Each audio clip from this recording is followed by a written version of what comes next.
इन्होंने मंदिरों से ध्वज हटा के वहां खिलाफत फ्लैग्स लगा दिए। ऐसे लोगों से आप कैसी यूनिटी एक्सपेक्ट कर सकते हो? ये वो शर्मनाक सच है जो कम्युनिस्ट हिस्टोरियंस और कांग्रेस हमेशा आपसे छुपाते आए। हर कम्युनल वायलेंस के बाद हिंदुओं को ही दोषी ठहराया जाता है। यही ट्रेंड आज तक फॉलो हो रहा है। 5 से 6 महीनों तक एक कंप्लीटली मुस्लिम डोमिनेटेड टेरिटरी बना के रखा गया। अब इसमें हिंदू मुस्लिम एकता का मतलब क्या है आप सभी समझ सकते। मालाबार में इन्होंने इतने कत्लेआम मचाए कि वहां के लोग आज तक उस इंसिडेंट को भूल नहीं पाए।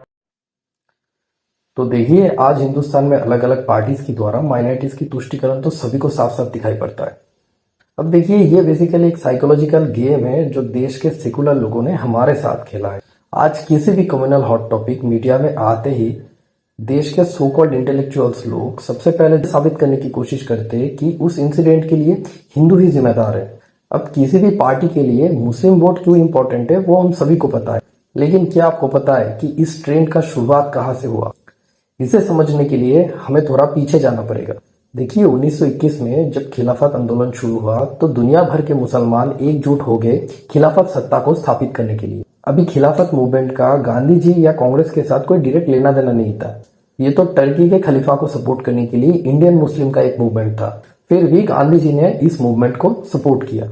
एक तरफ जहां खिलाफत सभाओं में काफिरों को खत्म करने के नारे लगाए जा रहे थे, वहीं दूसरी तरफ कांग्रेस और गांधी जी मिलकर हिंदुओं को हिंदू मुस्लिम एकता का पाठ पढ़ा रहे थे। यहाँ तक कि जब स्वामी श्रद्धानंद जी ने खिलाफत सभाओं में काफिरों को खत्म करने की बात को गांधी जी के सामने रखा तो गांधी जी ने ये बोल के बात दबा दी कि मुस्लिम तो ब्रिटिश एम्पायर के अगेंस्ट है। स्वामी जी ने फिर भी समझाने की कोशिश की कि जिन मौलानाओं के मन में काफिरों को खत्म करने का भावना जाग चुका है, ऐसे लोगों से आप कैसी यूनिटी एक्सपेक्ट कर सकते हो?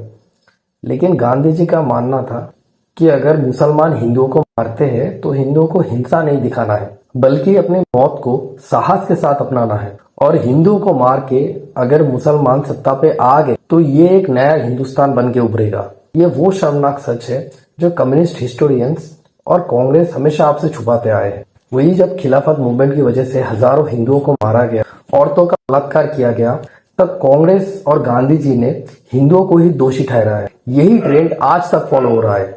हर कम्युनल वायलेंस के बाद हिंदुओं को ही दोषी ठहराया जाता है। अब वो नुपुर शर्मा की केस हो या कन्हैया लाल जैसे आम हिंदू सिटीजन्स की, या चाहे वो मालाबार की हिंदू हत्याकांड क्यों ना हो, गांधी जी ने उस इंसिडेंट में मुसलमानों को ये कह के डिफेंड किया कि मुस्लिम्स अपने खुदा से डरने वाले एक कौम है और उन्होंने जो भी किया है वो उनके रिलीजियस बिलीफ के हिसाब से बिल्कुल सही है। खिलाफत आंदोलन के चलते केरल के मालाबार में मौलवियों ने हिंदू मुस्लिम एकता प्रदर्शन के लिए उसकी गाड़ी घोड़ों की बजाय हिंदुओं से खिंचवाई, जिसमें स्लोगन लगाया जा रहा था अल्लाहू अकबर का। अब इसमें हिंदू मुस्लिम एकता का मतलब क्या है आप सभी समझ सकते हैं। इसके बावजूद गांधी जी केरल आके खिलाफत कमेटी बनाई और वहां के हिंदुओं से जबरदस्ती खिलाफत मूवमेंट के लिए फंड रेज करवाए। अब यहाँ तक आप लोगों को ये पता लग गया होगा कि सिर्फ मुसलमान ही नहीं, गांधी जी का भी हिंदू मुस्लिम एकता का मतलब क्या था। अली मुस्लियार, कोन्नारा मोहम्मद कोयाथंगल, वरिया कुन्नत कुंज अहमद हाजी, कुन्ही कादिर, कुंज कोयाथंगल जैसे मुस्लिम लीडर्स वो इतने चालाक थे कि फर्स्ट वर्ल्ड वॉर में भाग लिए गए ट्रेंड मुसलमानों की उन्होंने एक आर्मी बना ली। उन मुसलमानों ने कुरान पे हाथ रख के ये कसम खाई कि वो खिलाफत स्थापित करने के लिए अपनी जान तक दे देंगे। करीब 60,000 मुसलमानों की ये इस्लामिक सेना थी। 22 अगस्त 1921 को जामात मस्जिद मालाबार को इन्होंने वहां के खिलाफत मूवमेंट का केंद्र घोषित कर दिया। इस आंदोलन को लीड कर रहे थे अली मुस्लियार, जो कि मेन लीडर बने, और कुन्ही कादिर को खिलाफत सेक्रेटरी घोषित कर दिया गया और पूरे इलाके को शरिया क्षेत्र बना दिया गया, यानी वहां पे शरिया कानून लागू होगा। ऐसे ही केरल के मालाबार रीजन को 5 से 6 महीनों तक एक कंप्लीटली मुस्लिम डोमिनेटेड टेरिटरी बना के रखा गया। इसको इनडायरेक्टली गांधी जी और कांग्रेस मिलकर डिफेंड कर रहे थे। सबसे पहले इन्होंने मंदिरों से ध्वज हटा के वहां खिलाफत फ्लैग्स लगा दिए।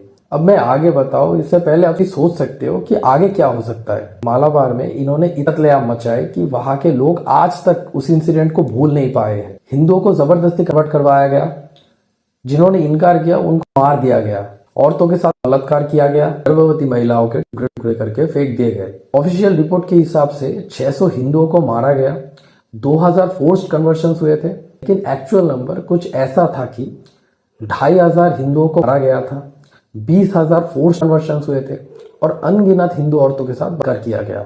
वीर सावरकर, अंबेडकर जी, एनी बेसेंट जैसे लीडर जैसे ही इस इंसिडेंट की निंदा करने लगे, उन्हें भी हिंदू मुस्लिम एकता का विरोधी घोषित कर दिया गया। कम्युनिस्ट हिस्टोरियंस और कांग्रेस ने बड़े ही चालाकी से इस इंसिडेंट को एक एंटी ब्रिटिश मूवमेंट बता के दुनिया को गुमराह कर दिया। उन्होंने ये साबित कर दिया कि काफिर हिंदुओं के खून से भीगी हुई इतिहास असल में देश प्रेमी मुसलमानों का आंदोलन था ब्रिटिश एम्पायर के खिलाफ।